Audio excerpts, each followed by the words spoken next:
Yeah, there's probably a litany of them, to be honest. We didn't get our set piece going. We didn't really scavenge as well as we would have liked to.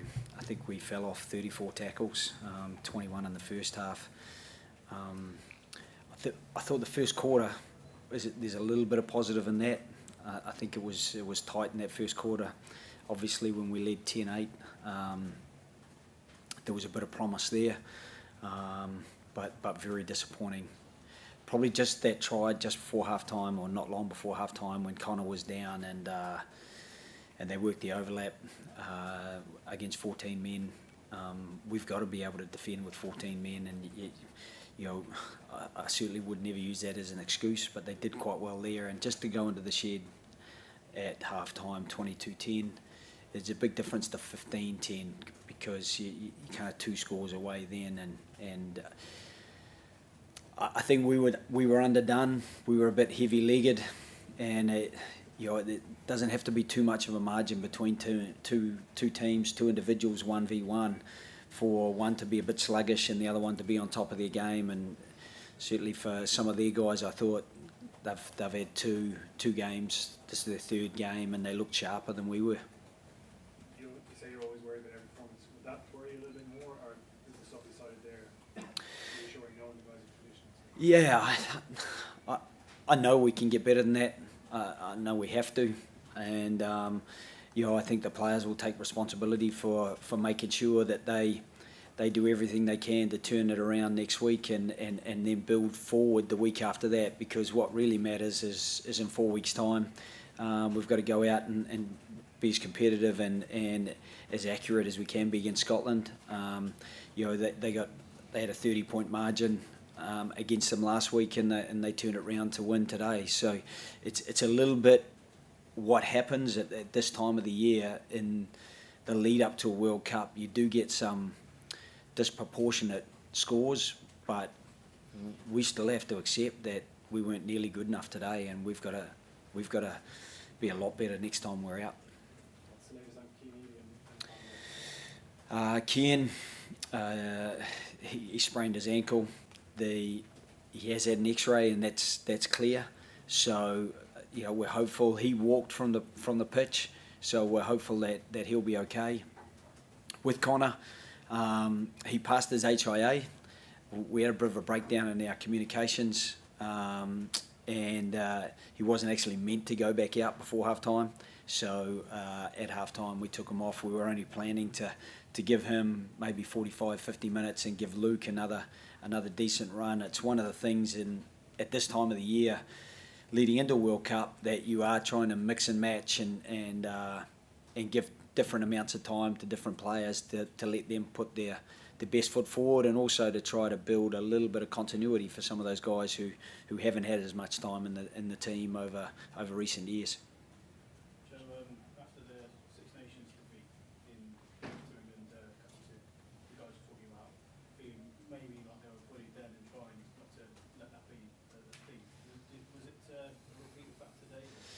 No, I think certainly they've got some fantastic athletes, and Kokona Singer versus Jordan Lama, a good big man, good little man. Some of that is going to happen. Manu Tuolangi, Billy Vunipola, and I thought Atoje hit some very good lines. So did a couple of their other guys that were a handful. So Tom Curry, but again, we've got to be way better than that to make sure that we can close those guys down. I think it was on the back of a stream of possession that it, I think we can't just afford to keep giving them access like that, or we will start losing collisions. There were a few times I felt we drove them back as well.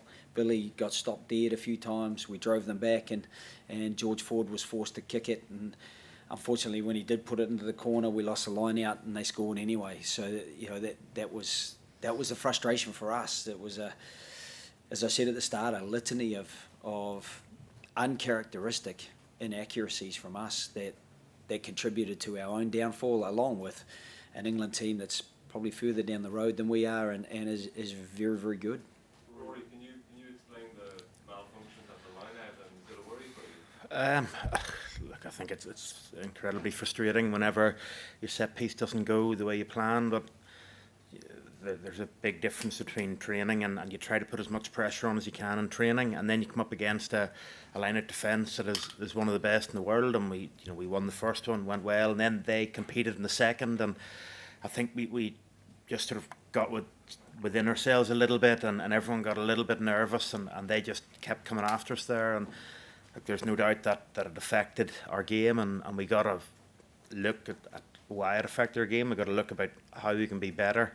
I think we can increase the pace we come in. I think they probably give us a lesson into whenever not quite ready, just hold off and hit the line and go, whereas we were a wee bit laboured coming in. We give them a few pictures to look at and move around and read, and a combination of a couple of throws not right, a couple of the calls, a couple of the movements a bit slow, and look, I think we thought we were in a good place, but it was a big lesson for us today that we got to get a lot better. We got to put a lot more pressure on ourselves when we're training, and yeah, look, I think there's not a lot else you can do except hold your hands up and say that we weren't good enough there.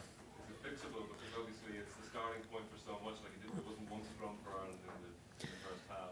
Yeah, look, I think it is fixable. I think if you look at our set piece over the last while has been a strong point for us. It's something we launch off. Obviously, that horrific day in Cardiff, it malfunctioned a little bit, and that was disappointing. And obviously, it wasn't great today, and we're going to have to wear that. But look, we've had a few iffy days before, and come back the next week against quality sides and performed really well. And look, I think we have a good belief in our process there, and like I say, sometimes you think you're going well, and then you come up against something that you're expecting, but you're maybe not expecting to be as good and well oiled as it was, and the confidence got knocked a little bit because it was the first game, and we just had a few combinations that didn't perform as well as we'd like. But we're going to have to look back at that, and like I say, there's really not a lot else you can do except hold your hand up and say it wasn't good enough, but we know we can be a lot better in that area.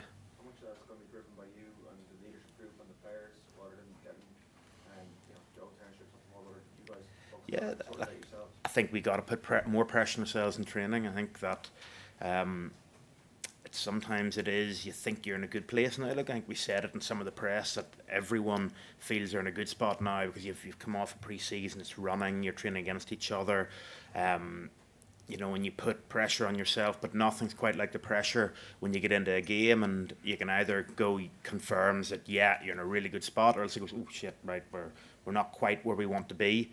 And today was a swear word. We're not quite where we want to be, and the line-out's going to be one of them. And we're going to have to make sure that we nail that. I think we've been really happy with our process, and we just let that drift a little bit today. I think both hookers were a wee bit slow to get set. Like I say, the line was laboured coming in, and we just got to make sure that doesn't happen again, because I think when you can get that speeded up and you don't give a team pictures, it's a lot easier to win the ball when they're not all over you. And I think when you look at some of those line-outs in the first half, they had people everywhere, and then everyone just gets a little bit edgy. They managed to get a couple of scores and games off first phase strikes off their scrums particularly. Is that very fixable, and what do you think that was down to? Yeah, certainly the first one was really an error on the inside, and then we were playing catch up out wide when they scored the first try in the right hand corner, and then the second one we undid ourselves really. We got up and in, and we were probably trying to force something to happen. When you're not getting a stream of possession yourself, you start going after opportunities to upset theirs to try to create an opportunity, and sometimes when you try too hard like that and you're chasing the game, you actually open yourself up, especially when their timing and their skill is good. And they undid us with one through the middle from a very basic play from Owen going in behind 13 and Cognisinger getting the space through the middle. So there's some pretty big frustration there. I think we got one back against them as well, which isn't too bad, considering the position that we didn't have where we got them on the outside. But we'd be really disappointed with the lack of connection in offering up those 2 tries. The first one was really well worked by them, but as I said, our defence coming out off the scrum wasn't as good as it needs to be, and then once that happens and people are squaring in, you really you're in a tough position. Joe, you got 2 against Wales to come up. Warren Gatton the other week mentioned you had an agreement about how you select your teams. Does it change after today's defeat? Your thoughts on those? Not really. I mean, we've got to give guys an opportunity. We gave a couple of guys an opportunity today, guys who haven't had a lot of time with us, and we'll do the same again next week. I think one of the things for us is that we've got a couple of guys who will come in and bring a bit of energy next week, and we're looking forward to that, and it'll keep a bit of pressure on some of the guys who probably didn't go as well as they would have liked today. It's probably a hard day to make a good impression, Joe, but what did you make of Ross Byrne's performance? Yeah, it was tough for Ross. I mean, you want to be able to get some set piece ball on the front foot, and Ross didn't get that opportunity, and often for a 10, that's when you start to get a little bit of confidence in the game. Tough day defensively as well. He had some big men coming down his channel. He made a couple of really good tackles, and he struggled a couple of times as well. He wanted to be able to run the game and boss the game, but if you don't have the ball, it's very hard to boss the game, and especially when you don't have the ball on the front foot. That was a real frustration. Are the handful of players who haven't played so far, are they likely to come in next week, or do you think they match?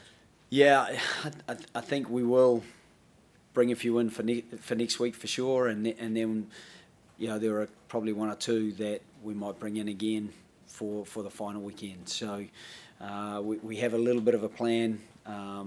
Some guys are operating on a pre-season that's just coming to a close, and then they'll freshen up and get into the game next week or the week after, depending on how we feel they're going. But we certainly need to hit the ground running against Scotland, so we can't afford to be mixing and matching too much right now. So Joe, where would that leave Johnny, Sexton and Rory Henshaw? Would they be likely to play next week? Yeah, we'll certainly look at that. Guys like James Ryan, Jack Conan. There's a few guys who could come into the picture next week and probably bring a little bit of energy that we were lacking today. So we'll look at that. I think also guys like Keith Earls, those sorts of guys, we still feel will come in and add some value yet. How do you keep your confidence up in the group, Joe? Last time obviously the team, as you said, a little bit broken afterwards. Is that a concern? I don't think so, but inevitably it hurts right now. I mean, that's a big score to offer up, and there are some elements of the process that we know weren't nearly good enough. Bestie's been talking about the line out. I did feel our first 2 scrums I felt were really good, and I was really disappointed to get penalised as we did when I felt the first scrum we were very legal, and he said it came up, but we were certainly dominant. And so there are a couple of things that I think there's a little bit of promise in, but to miss 34 tackles, to be sluggish in getting ourselves organised as we were. I knew we'd be a bit heavy-legged. I knew that it wouldn't be perfect today because we had a big workload, and I think you saw that with Wales versus England in their first match, and then the next week they managed to topple them. Scotland managed to topple France today because they weren't quite ready the first week, and you do get a bit of that, but it doesn't happen automatically, and we've got an away game in the Millennium next up, and it'll be Gat's last game there, and I'm pretty sure they've sold that out, so it's going to be a bit of a cauldron to go to, but that will be a great challenge for these players because they're going to have to really step up and turn things around. Okay, guys, we'll leave it there.